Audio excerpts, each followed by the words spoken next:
think, is to get into some sort of panic or disaster frenzy about all of that and feel the end is near, because the end is not near. I mean, we need to take steps to make sure we're going to be safe and secure, but we can come through this and hopefully wiser at the other end. But, disaster movies and all that stuff are not helping the thing. No, we had interesting winter here. I mean, kind of crazy storms and 100-mile-an-hour winds and things like that. Really? Last year we had almost 200-mile-an-hour winds up high. Yeah. A lot of trees went down. We lost about 9 trees on the property. The year before we didn't lose any, but they took out the power lines twice. And, we have some nice glass now where the power lines came down and hit the dirt. Yeah. But, it makes you, here we're prepared for that, so it doesn't matter. We can cook on the wood stove and heat the house with the wood stove, and we have propane and we have hot water. For up to 6 months to a year, we don't have to worry about those things. We can get by very easily. Yeah. The only problem we'd have is food. Some storing fresh food and keeping it refrigerated. That would be about the only challenge, and we're making preparations for that. Just to be smart about it. But yeah. I noticed that the last time this happened, when we had the big floods here in Trout Lake, the whole town pretty much got flooded. It was a real mess.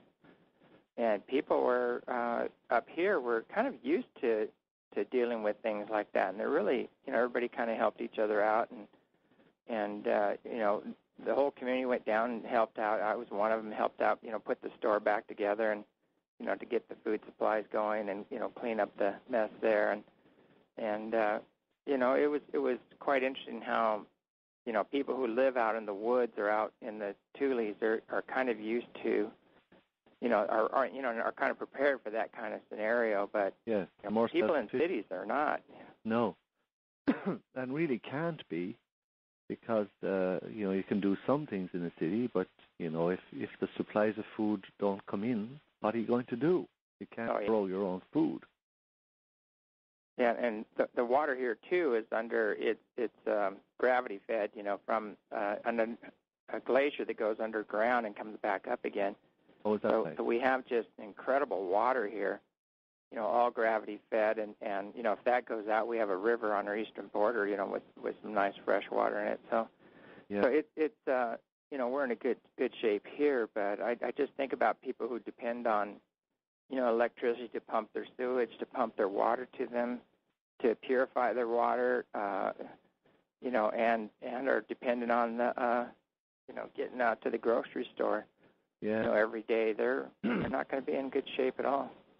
No, they're not. And I think, given even the little amount of stuff we've talked in here, it would be very irresponsible for people not to make some preparation. Say, in 2011, when this sunspot cycle is liable to be strongest, if something like that did happen, that wiped out the electrical grid even for a while, well, people ought to make some preparation, to see that crisis out until things are fixed again. Uh-huh. And, just believing that everything is going to be fine and that people are preaching doom and gloom and disaster, that's not going to help. No. I mean, if your grocery store is empty, even for a week, look what would happen. Would people's better qualities come to the surface under intense pressure like that? I don't think so. No, I don't. The dog eat dog. Yeah. So if people were responsible and, just stored up enough supplies that they don't have to run to the grocery store twice a day, store up some supplies that will see them through for a short period of time. I think that would be a very wise thing to do, instead of getting all worked up about things and screaming and going into all sorts of extremes. I agree. And it's not that hard to do either. You can buy a 25-pound bag of rice and beans, for your basics, and, get some way to cook it either by wood or by propane or whatever, a little cook stove, and have a couple good flashlights, and just get the basics down and and then you can put your mind at ease and start working on your mental and emotional bodies and your spiritual awareness. Right. It's a question of not letting a crisis turn into a disaster. If you face a crisis and you're prepared, it does not become a disaster then. It's inconvenient, and of course we'll do anything for convenience. But I think that's something that people who want to be wise would be looking to do in the times we're in, instead of focusing on the winter solstice of 2012, when some of the worst of this might have already occurred. Mm-hmm. We talked earlier on the phone about that kind of odd experience where Pam, one of the people living here, and myself, at the very same night, had a vision or a dream of Poseidon appearing to us, and he didn't look happy. Yeah. And then we saw some major water movement and earthquakes and things of that nature, and it could have been symbolic, I don't know, but I thought it was just so odd that both of us would have that same dream at the same time, and it's actually compounded by other visions of people, having going through some earth changes that were just wandering around like zombies, which kind of align with some of the other prophecies that these are very strong, grown men that were just in a daze and not knowing what to do or where to go, and just basically in shock. And I don't like these visions. I don't go to bed thinking about it, waiting for them to happen, but they do pop up. Right. Yeah, well, we are not in very settled times. I mean, look at the economy. Who knows what way things are going to go there? Look at the disturbed weather patterns. Look at the increasing amount of earthquakes, etc. There's definitely a whole lot of stuff going on. And then we have the other things that we discussed here already, like the solar storms and their effect, etc.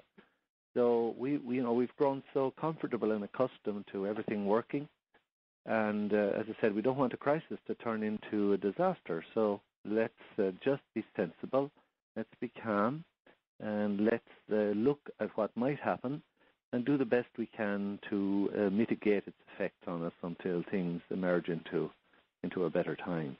Mm-hmm. There does seem to be these waves of energy moving through the earth and shifts, and it's almost like the earth itself is purging or releasing, all the psychometrized energy in it as well. And yes. And it has having profound effects on people that are sensitive. It's just, they're becoming ill and sick and lethargic, can't even get out of bed. And really, yeah. And definitely we can't deny there's something going on, and and we're part of it. We're all tied into it together. Yes, we're all part of it for sure.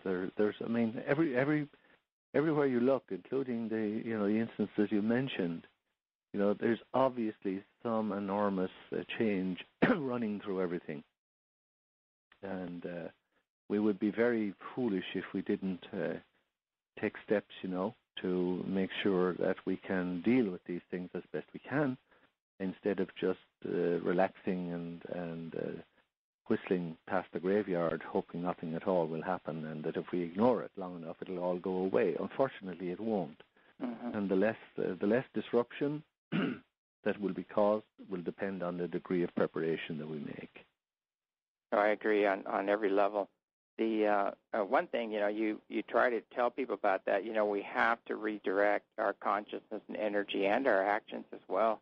Yes. And, you explained to them, there are consequences to continuing on the same path that we're on. And people look at you and they say, you're fear and, whatever, you're gloom, fear and gloom and whatever. They, call you all kinds of names and everything else. And even when I saw the earthquake and I gave the dates of the San Francisco earthquake and several others, I got so much hate mail about it.